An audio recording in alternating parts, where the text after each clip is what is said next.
Hello students, मैं हूं शुभम गोस्वामी। और कैसी चल रही है आप लोगों की तैयारी? स्टूडेंट बोर्ड एग्जाम को ध्यान में रखते हुए इस वीडियो में हम 12th हिंदी व्याकरण के 5 टॉपिक को एक ही वीडियो में पढ़ेंगे। जैसा कि आपको मैं इस प्रकार की वीडियोज प्रोवाइड करा रहा हूं क्योंकि जो आपका फर्स्ट पेपर है वो हिंदी का होगा। ऐसे में अगर आपका हिंदी का पेपर अच्छे से जाता है तो आपका जो कॉन्फिडेंस लेवल होगा वो बहुत ही अच्छा होगा, ठीक है, जिससे आपके सभी पेपर जो है आसानी से होंगे। तो देखिए, हिंदी में आपके जो व्याकरण पोर्शन है उसमें मैं 5 टॉपिक लेकर आया हूं, जिसमें आपका मुहावरे और लोकोक्तियां, संधि विच्छेद, शब्द युग्म, अनेक शब्दों के लिए एक शब्द और वाक्य संशोधन, इन पांचों टॉपिक को इस वीडियो में हम पढ़ेंगे, जो कि आपके बोर्ड एग्जाम में 11 नंबर के पूछे जाते हैं। तो अगर आपको 11 नंबर क्लियर करना है तो इस वीडियो को लास्ट तक देखते रहें। वीडियो को एक लाइक कर दीजिए, लाइक का टारगेट है 2000 लाइक्स का, तो 2000 लाइक्स आप लोग पूरा कीजिए और तैयारी जो है मैं अच्छे से करवाता रहूँगा। तो देखिए, सबसे पहला जो टॉपिक हमारा है वो है मुहावरे और लोकोक्तियाँ।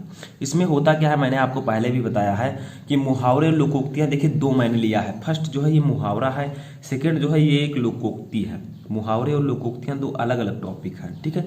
मुहावरा कुछ इस प्रकार से होता है और लोकोक्ति कुछ इस प्रकार से, ठीक है। तो सबसे पहले हम फर्स्ट क्वेश्चन देखेंगे जो कि एक मुहावरा है। इसमें आपको करना क्या होता है पता होगा कि ऐसे दिया रहेगा, आपको इसका अर्थ लिखकर वाक्य प्रयोग करना है। तो सबसे पहले इसका अर्थ लिखते हैं। नाक कटना, नाक कटना का जो अर्थ होगा वो होगा इज्जत गंवाना, ठीक है। नाक कटना का जो अर्थ होगा वो होगा इज्जत गंवाना। अब आपको करना क्या है, आपको वाक्य प्रयोग करना है, ठीक है। तो आप लोग क्या करेंगे, यहां पर डालेंगे वाक्य प्रयोग, वाक्य प्रयोग। अब वाक्य प्रयोग आपको जिस प्रकार से करना है उसी प्रकार से हम लोग करेंगे। जैसे देखिए, वाक्य प्रयोग में हमें क्या लिखना है, ये वर्ड आना चाहिए, ठीक है, वही वाक्य प्रयोग। जैसे देखिए, सुरेश,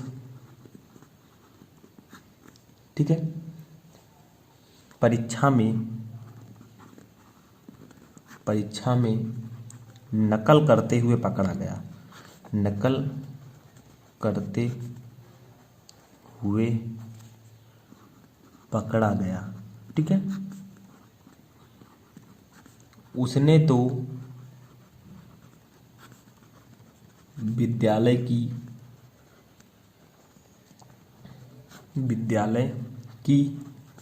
नाक ही काट दी, नाक ही काट दी, ठीक है। यानी कि नाक कटना का मतलब होगा इज्जत गंवाना, ठीक है। तो देखिए, कुछ इसी प्रकार से आपको वाक्य प्रयोग करना है कि जो नाक कटना है वो इस वाक्य में आना चाहिए। जैसे देखिए, सुरेश परीक्षा में नकल करते हुए पकड़ा गया, उसने तो विद्यालय की नाक ही काट दी, ठीक है। तो नाक ही काट दी, ये वर्ड आपका आ चुका है। तो इसी प्रकार से आपको वाक्य प्रयोग करना होता है। अब देखिए, सेकंड जो है ये एक लोकोक्ति है, ठीक है। ये कुछ इस प्रकार से होता है कि का वर्षा जब कृषि सुखाने, ठीक है। मुहावरे और लोकोक्तियां जो है ये 2 नंबर की पूछी जाएंगी। 4 दिए रहेंगे, आपको 2 ही करना होगा। तो का वर्षा जब कृषि सुखाने, अब इसका अर्थ क्या होगा, सबसे पहले हम वही करेंगे जो उसमें किए थे, ठीक है। यानी कि सबसे पहले इसका अर्थ लिखेंगे। तो इसका अर्थ होगा अवसर बीतने, अवसर बीतने पर साधन, ठीक है, साधन प्राप्त होना व्यर्थ ही होता है।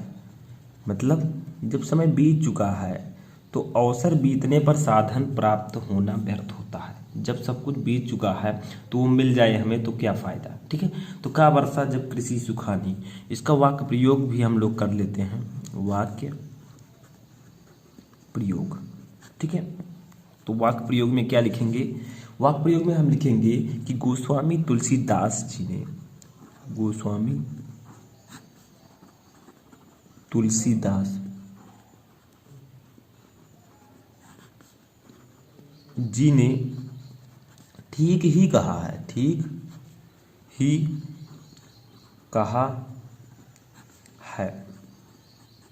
उन्होंने क्या कहा है, का वर्षा जब कृषि सुखाने, का वर्षा जब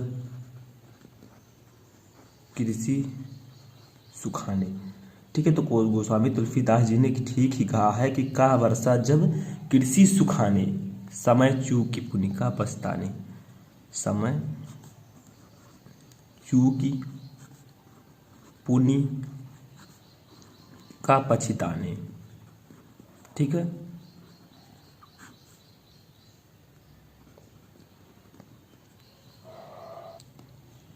यानी कि गोस्वामी तुलसीदास जी ने ठीक ही कहा है, का वर्षा जब कृषि सुखाने, समय चूकी पुनि का पछताने। ठीक है।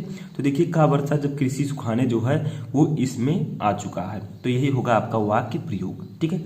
तो दो मैंने आपको एक मुहावरा और एक लोकोक्तियां बताया, इससे आपके 2 नंबर क्लियर हो सकते हैं। सेकंड देखिए आपका संधि विच्छेद।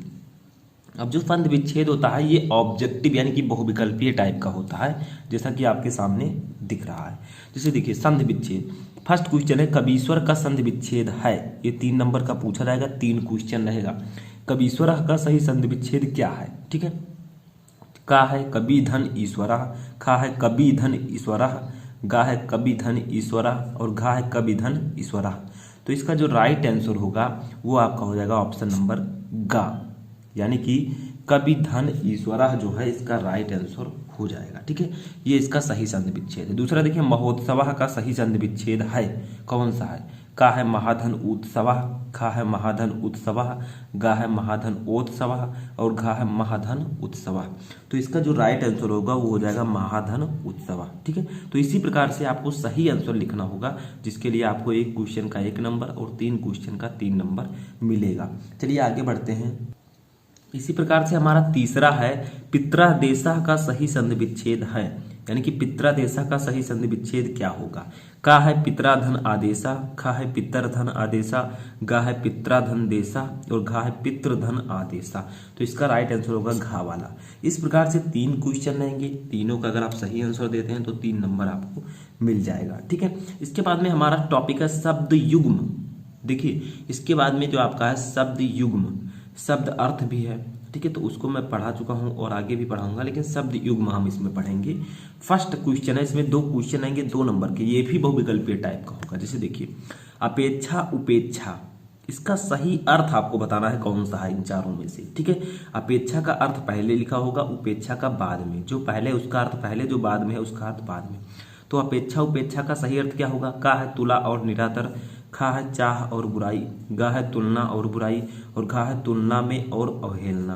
तो इसका राइट आंसर होगा तुलना में और अवहेलना, यानी कि अपेक्षा का मतलब होगा तुलना में, उपेक्षा का मतलब होगा अवहेलना। ठीक है। दूसरा देखिए अनल अनिल, अनल का मतलब क्या होगा? अनिल का मतलब क्या होगा? इसका सही अर्थ कौन सा है? का है वायु और अग्नि, खा है पानी और आग, गा है जल और हवा और घा है अग्नि और वायु।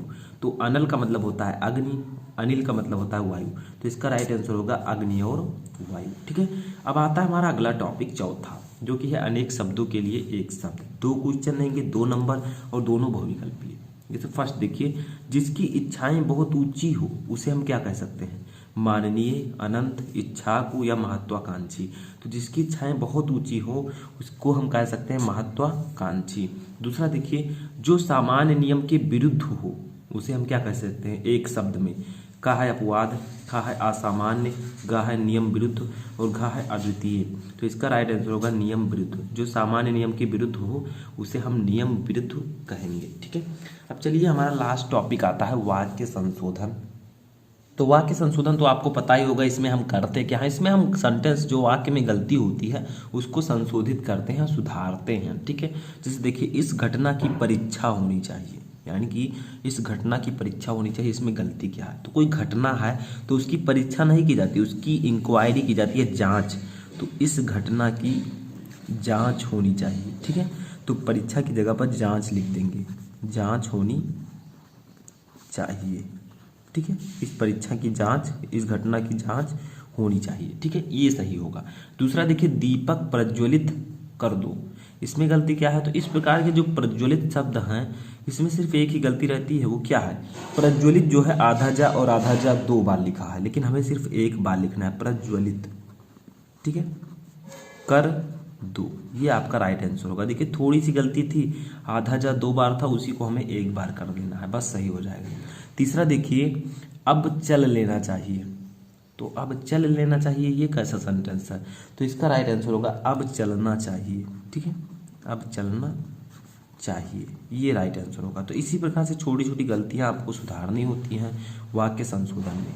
चौथा देखिए, दही बहुत खट्टी है, तो ये हो जाएगा दही बहुत खट्टा है। ठीक है, खट्टी के जगह पर खट्टा हो जाएगा। जो आपको अच्छा लगे बोलने में, लगे कि हाँ ये सही होगा, वही आपको लिखना है। ठीक है, दही बहुत खट्टी है, दही बहुत खट्टा है। ठीक है, तो ये आपका राइट आंसर होगा। तो इसमें आपको मैंने 5 टॉपिक बताए। अब ये 5 टॉपिक 11 नंबर के पूछे जाते हैं। तो ऐसे आपको मैंने कम से कम 10-12 वीडियो प्रोवाइड करा है, तो उनको भी अगर आप देख लेंगे तो आप एक पूरा सिलेबस समझ लीजिए खत्म कर लेंगे। ठीक है, तो उनको भी आप लोग 12th हिंदी व्याकरण प्लेलिस्ट में जाकर देख सकते हैं। तो इस वीडियो में फ़िलहाल इतना ही। अगर किसी भी टॉपिक में क्वेरी है तो उसका नाम कमेंट बॉक्स में लिखकर बताएं।